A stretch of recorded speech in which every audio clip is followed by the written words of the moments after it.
Hello. Hi, everyone. How are you doing? Good. How about you Very doing? good. Very good.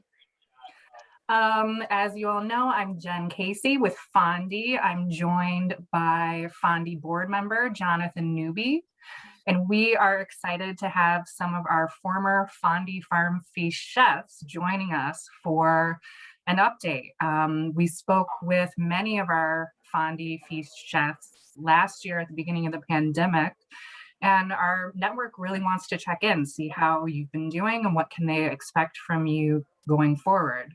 I should note that we're starting to get a lot of questions about this year's Fondy Farm Feast. We are planning on having a feast the last Sunday in August, as always. At this point, we have no idea what that's going to look like. So I can just tell everybody to stay tuned for that. But on the call today, we have Peter Sandroni from La Merenda and Engine Company number 3, Greg Leon from Amilinda, and Caitlin Cullen from Tandem, etc. So why don't we just go around and get just how has the past year been for you and your business or businesses? And Peter, you're at the top of my screen, so why don't we start from you? Well, it's been challenging like it has been for everybody in every single industry out there. And our restaurants have been no exception. La Merenda has fared a little bit better than Engine Company number 3 for a variety of reasons. It's been around for 14 years. So it has a larger customer base that it has been able to rely upon. In addition, it's more suited for to-go food, so that has been much easier. And then it has a very large patio. Never have I ever thought that our patio would be what would save our restaurant. I first wanted to get the patio years ago because of how much we'd lost to other restaurants that had a patio or any kind of outside dining. Never did I think at that time that, I just wanted to make up for the loss of like 15-20% we'd see in the summertime for people who choose to go to restaurants that had patios. And our goal at the time was to save or try to get some of that back. I couldn't imagine that there would be a year in which that it would be our entire income would be coming from our patio. And it was the case by the time we reopened the patio, it took us a little bit to quite figure out what was going on back in May. When we were given the green light. So we didn't open up our patio until the end of May, but it stayed open. It's open now. It's open now. It stayed open the entire time. It stayed open in the middle of an 18-inch snowstorm. No one sat on it then, but people asked about it. And I'm like, if you want to sit out there, I'll serve you food out there, but buy the ticket, take the ride. The patio saw an increase of sales by something like threefold from the previous year. And we obviously saw a decrease inside our dining room by an equal amount, if not greater. So, we didn't get much patio sales come December, January, and February. Shockingly, we're getting a fair amount in March, and it's an open patio. We don't have it covered because that defeats the purpose of having a patio, in my opinion. Plus, COVID, if you're not outside in the open air, then, I don't get what you're trying to sit outside for then. Wait, you mean those like patios with all that crap over the top of them where you're completely plastic wrapped in are more safe than being right? I mean, that's just another dining room, right? It is. It's inside, outside. You make the dining room outside. I love it. Wow. Yeah, exactly. That was our sentiments exactly. So we then also at the same time, we invested in these barriers that we put up around, we took tables out of our dining room and we put barriers up around all the remaining tables. And it turned out that a woman that works for us, her husband is the president and CEO of a plastics company.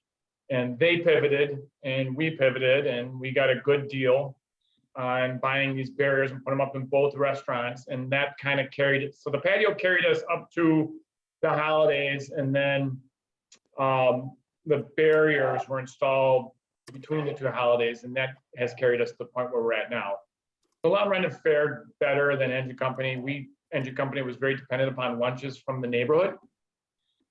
Rockwell, site staffing, 3 or 4 different architectural firms, I'm not sure how many exactly around, and a number of other businesses that are within 2 or 3 blocks of Engine Company aren't back at their offices, so there's really no lunch at all. So we reopened the engine company Thursday through Sunday doing brunch only. So brunch every day, all day. And Thursday and Fridays are okay. We use that to prep for Saturday and Sunday, and Saturday and Sundays are really busy, and we have a second floor and we have a patio. So we've been able to spread people out all throughout our entire restaurant. So what would have been on our first floor historically pre-pandemic, we have them spread all throughout the entire restaurant. And we aren't back at where we were pre-pandemic, but we're paying our bills. Employees are getting paid. We haven't gotten behind on anything. We're servicing our debt. So it's been a year of, as my youngest daughter, who's a monster Avengers fan, feels like if you know what happened in the last couple of Avenger films, the blip, and that's when everyone disappeared for 5 years and then all of a sudden came back. She feels like this past year has been a blip, a 1 year blip, and she's right. I think that's a good analogy. The other older daughter's a Stranger Things fan, and she feels like we're living in the upside down. So either way you look at it, both my daughters have good analogies for how this year has been, and luckily, you know, fingers crossed, we're almost to the end, and I think we've gotten through it, and we didn't come out unscathed, but we still have our business, and we have almost all our employees. We lost a few. Some people panicked for a variety of reasons. Some had health issues and didn't feel like they could be protected in the restaurant business. I get that. Some people panicked because they didn't feel like the restaurant business was going to be able to help them get through it financially. So both restaurants lost about 25% of their people. And we're now in the process of trying to ramp up, back up, but we didn't lose much, and we kept everyone around, and people didn't make as much as they would have made, but I think they did better than if they had not stuck around with us. Mm-hmm. Yep. I have a question as a patron of your restaurant. Is the Argentinian beef on the other side of this or no? We brought it back, actually. We found a network of farmers that we can buy from that we're back to getting Argentinian beef. The funny thing is some other restaurants here, Jonathan, to your point, and this is just me being, I don't know, I guess maybe an egomaniac, I'm not quite sure. As we saw a lot of other people around us not opening for a variety of reasons, and this is gonna sound condescending too, I apologize for that. We doubled down. We doubled down. We brought back things we hadn't done before that were more expensive. We brought things in, then quite frankly, we have a quiche, lobster quiche down the street. We figured, well, we're gonna give our customers our best that we can give them, and decided to bring back things that people have been asking for years. And to your point, Jonathan, it was weird. It was just happenstance. It was really serendipitous that we found a couple of farmers that were reaching out to us to say, hey, we think we can supply you beef. And they did, and we have Argentinian beef back on. It is a top 5 dish in this city without question. It is a bucket list Milwaukee dish. Oh my God, it's so good. Sorry. No worries, I appreciate it. I know one place you'll be ordering takeout from this week. I get my second vaccine on the 14th. I'm going right in-house. There we go. Perfect. Well, thanks for sharing, Peter.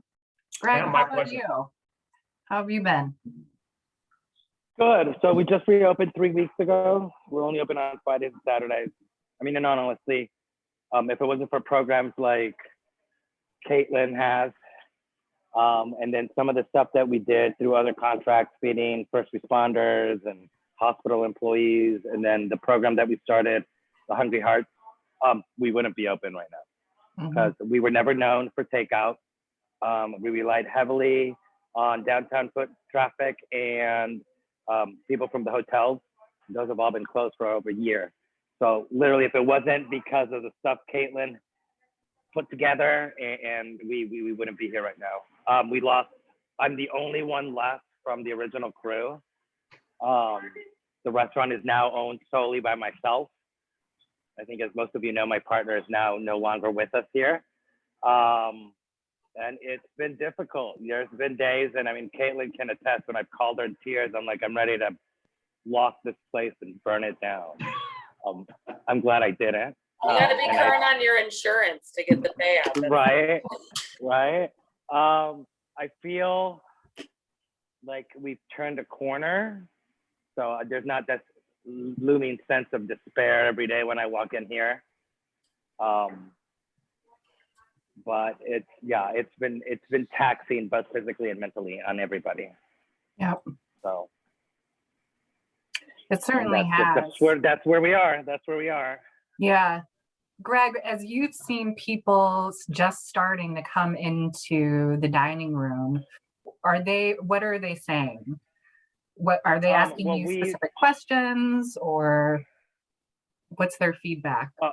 Like specific question as to what we're doing to keep them safe, Yeah. food wise, all that stuff.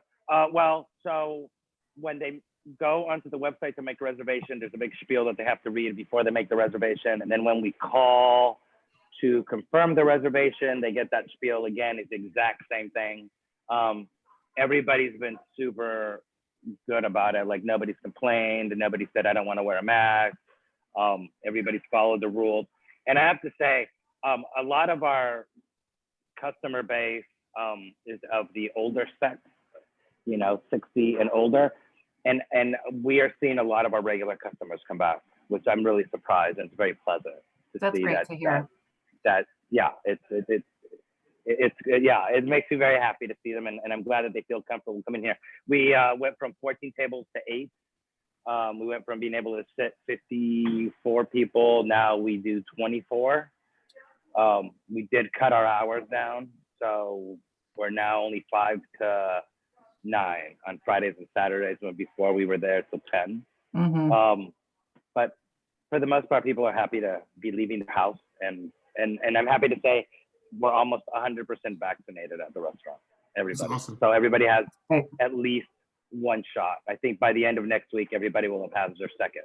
So we'll be fully vaccinated. That's awesome. But people are just happy to leave their house. I mean, that's what they're telling us, that, there's people that said they haven't left their house to go out and eat in a year. And they're happy that they're able to have some sense of normalcy back in their life.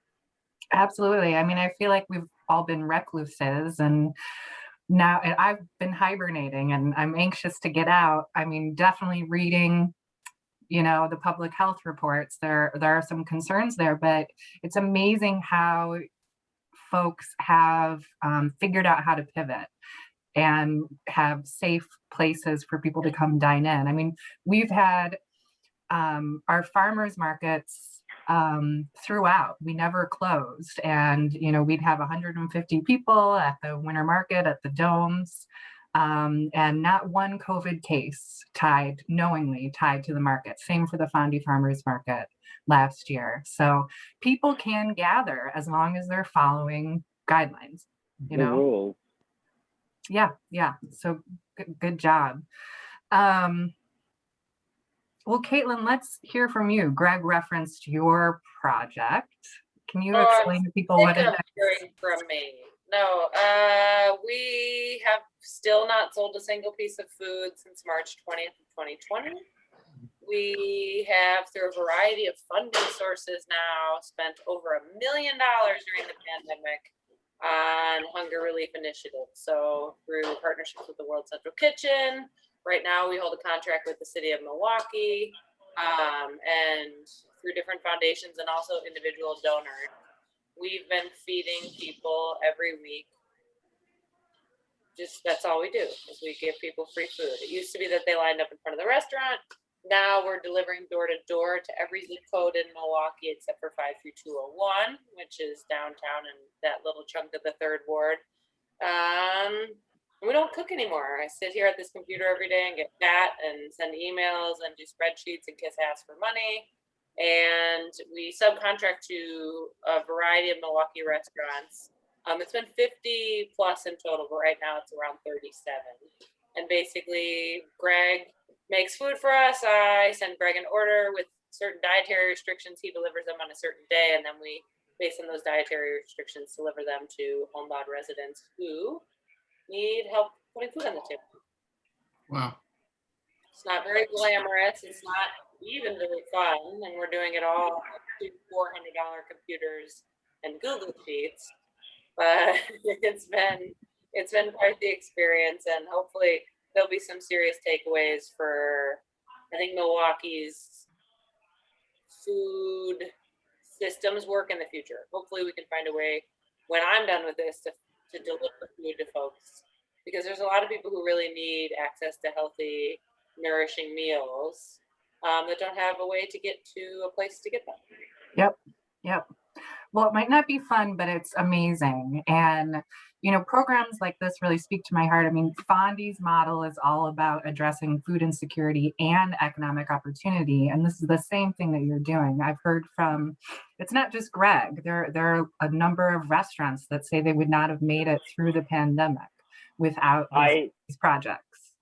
I just want to make sure that the people who view this and listen to our stories understand that Caitlin single-handedly is responsible for keeping a big chunk of Milwaukee's restaurants open through the work that she's doing. Yes, you are. Not only is she, I know we spent a lot of money doing a lot of crazy I know. shit. Not only is she feeding the city of Milwaukee, she is single-handedly keeping a lot of restaurants open. And as I said earlier, if it wasn't for her, we wouldn't be here.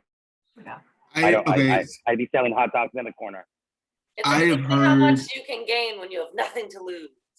I've heard the tale of Caitlin for a long time, and I have a lot of mutual friends with her, and we've never had a conversation face to face. I guess this is face to face, but I have only heard there's a legend of you out there that exists, and CJ Krawchev is one of the biggest proponents of that legend, but it's so true. The fact that this was going on and a lot of people don't even know about it at all. It wasn't it was being broadcasted everywhere. That's super, the local Jose Andres. That's amazing. That's so dope. I talked to him on the phone, on my cell phone. That is the one Really? that came out of the pandemic that was cool. He called me on my phone. That is I was like, hey, sir. He was like, call me Jose. I was like, great talking to you. That's awesome. That's really awesome. Wow. Yeah, it's absolutely amazing. I will say that I was in a meeting with a number of folks that work in the Lindsay Heights neighborhood, like I do, just a hop, skip, and a jump from the Tandem. And we spent a significant portion of the meeting time discussing what dishes we missed from Tandem, because we'd all meet there after work, have our after work meetings and grab a bite. So hopefully someday that the restaurant will be open to the public again soon, but this work remains really important right now. Yeah, someday we will be open again. There's just a lot going on. And I think when we're talking about ending the program, we're budgeted through the end of April, but trying to extend that budget a little longer. I don't know if we've done the delivery stuff long enough to have any takeaways from there. And so we just want to make sure that that we take it across the finish line, I guess. If we're gonna do this shit and spend all this money, we at least learn something so that different pantries and things around the city can utilize the mistakes I've made. Well, let's hear about something that you guys are excited about, or look like what you think customers will get excited about, or folks in your ecosystem will get excited about in the coming months. We got a patio permit, so I think they're excited about that. So what's that going to look like, Greg? How many tables? Good question. We have 12 seats that we can put outside. Our neighbors, the Box, have graciously let us use some of their space when they don't have events, right? Love the Box. The Jamie's it'll the best. be Jamie Levine and Jamie Berger were awesome with that. The best. So we're just gonna have a bunch of two tops outside, but we've never had a patio, so we're gonna learn as we go. Yeah, that's gonna be interesting. And is the city going to? What is it that they're doing? Those little parklets. No, parklets. Yeah. We had asked about it, but it's on Wisconsin Avenue, and it's a pretty busy street, so it'll just be on the sidewalk. Yeah. In my dreams, Marriott next door stopped using the alleyway, and we turned the alleyway into a patio, but I don't think that's gonna happen. Yeah, it would be cool. I could see something back there for sure. Yeah. We'll take the 12 seats up front. For sure. What about items on the menu, Greg? We started when we opened 3 weeks ago. We're just trying to bring things back that people remembered us for. You know, we had a customer say that they wanted to come in and eat here and be reminded of why this place was special to them pre-pandemic. So what we've done is we've just dug up a bunch of old menus from like 5 years ago and Oh, just started putting those items on the menu. Those mussels looked amazing. Thank you. Looked amazing. Thank you very much. We've also hired Marie Edwards to help us with our social media, and she's been doing a great job. So if you see more stuff about Amilinda online, it's because she's been kicking some butt with that. that's great. But again, as I said earlier, it's been a learning curve, especially for me, because now I'm taking over part of the business that I never really had to deal with. Mhm. And again, with the guidance of Caitlin, I think I've got it all under control now, but we'll see. You're doing a good job, Greg. He's killing it. Yeah. Well, Peter, thanks. what about you? Well, we did something similar to Greg. Much to my chagrin, but it's been very popular. We brought back dishes that haven't been around for a really long time. If you've seen the movie Chef and Dustin Hoffman comes in and is yelling at John Favreau, he goes, "I want to do the greatest hits." It's not what John Favreau wants to do, and it's not what I want to do, but it's what the customers want. So that's what we did, and we brought back, Jonathan, it wasn't the Argentine Beef. I didn't want to take it off. That's just I couldn't afford the current. No, I get it, man. But I we get brought it. back stuff like the spicy shrimp and coconut dish called sambal goreng udang. We brought back, whatever. I mean, but it proved to be smart because some of those dishes traveled really well, so it helped with to go.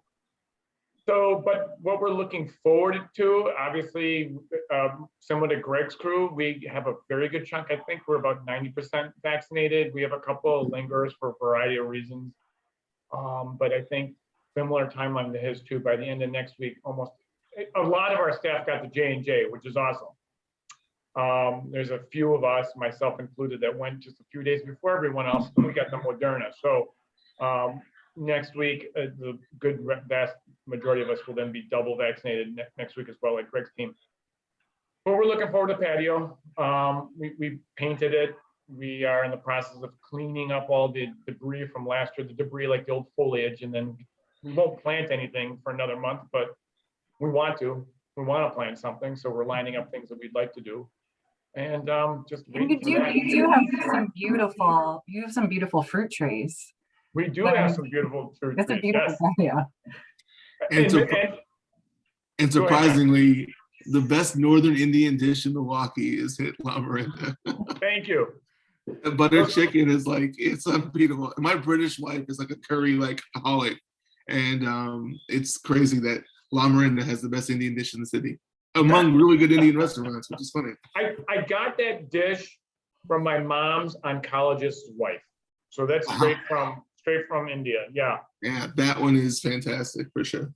I traded. I taught her a dish and she taught me a dish, which is awesome. Yeah, that's awesome. But real quick, Jennifer, those apple trees, funny enough, because of the pandemic, it was the best year ever. We got so much fruit off those trees this past year. Okay. Probably because Jen wasn't back there taking all the fruit off and eating it. Customers would go by and just pick I apples. limit myself to one Milwaukee apple a year if those trees are we need to get more of those trees planted. Caitlin, do you have anything that you want to share coming up? I mean, you did a little bit already. Yeah, I don't know. I mean, we're going to open again someday. That'll be fun. My guys don't want to get vaccinated. I'm not into forcing, particularly young men of color to do shit they don't want to do. So honestly, we're just kind of treading water, feeding folks. We've got 1,000 people on our waiting list for the meals that we're currently doing. So Wow. I think we'll just keep doing this until I literally can't stand it any longer, or until it seems like somebody else is going to do it, and we can go back to being a little restaurant that serves chicken. Well, I also have to thank all of you, not just for your time today, but for participating in our April support local restaurants and farmers by getting some fundraisers going at your restaurants or with your partnerships. So we had a couple of chefs that could not join us today that are going to be participating in our April, what are we going to call it? Bonanza? We probably should have talked about this. But April blowout. what is it called? April blowout. April blowout. Okay. I mean, there are a couple different ways we could go with that, but you know, there are a couple of folks who weren't able to join us today that are going to be participating in that as well. Karen Bell from Bavette. We've got Dane Baldwin from the Diplomat and Dave Swanson from Braise.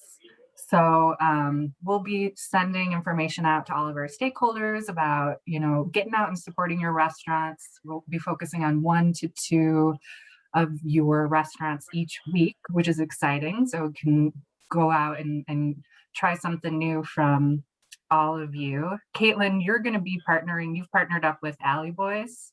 Yeah, Alley Boys, I think I'm telling you guys before they're telling you, but it's like April's tomorrow, but they're doing a monthly chef feature. So like a cream cheese flavor that somebody gets to pick.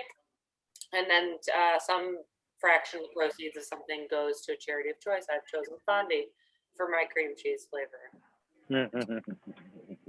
And do you know what the cream cheese flavor is going to be? Yes, it's called Anne Won't Let Me Put Crab Rangoons on the Menu. And it's a crab rangoon cream cheese because my fiance has refused to allow me to put crab rangoons on the menu despite my desire to do so for 2 years because she said it is not congruent with the restaurant's theme. And I don't give a fuck. I don't give a fuck, whatever. I want to eat crab rangoons when I'm at work. And so it's a crab rangoon cream cheese. It's my favorite food group besides pizza. Cool. Well, I appreciate you all. I love you all so much. I hope to see you in person someday soon. Any closing words? Just that we love you, Jen Casey. Right back at you. And you, Jonathan. No, this is all Jen, y'all. This is all Jen. She's fantastic. She really is. Well, you have a great rest of your day. I really appreciate your time and we'll be in touch. Yep, you too. Love you Great, guys. Thank you guys. Have a good Bye, day. guys. Take care, everybody. Bye.